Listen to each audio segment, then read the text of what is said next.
সবাইকে দেখে সবাইকে চিনতে চিনতে নিজের কথা অনেক সময় ভুলে যায়।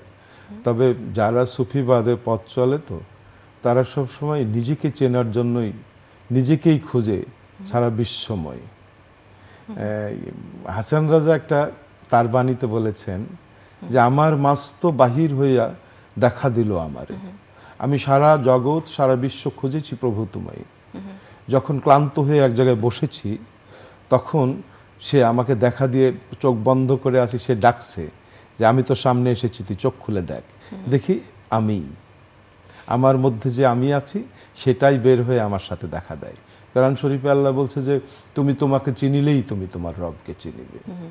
মানে আমি যদি আমাকেই চিনি, তাই সবসময় যে যেখানে যে অবস্থানেই থাকি নিজের যত্ন নেওয়াটা খুব ভালো। নিজেকে যে চিনবো সেই জন্য পদ্ধতিটা আসলে কিরকম, সহজ না কঠিন? মনে করলে অনেক সহজ।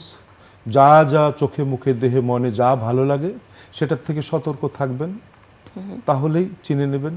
মানুষ কি চিনতে চায় আপনার কাছে? আমিও আমাকে চিনি, আমার কাছে আসে চেনার জন্য। আমি তো বলতে পারি না, তবে শুধু চরণ নয় আচরণেই তো চেনা যায়। কেউ যদি আমার মতো এই পথে নেমে যায় তখন সে চিনতে পারে। বিকাশ পেমেন্টে 10,000 টাকার বেশি অফার, শপিং চলছে তো।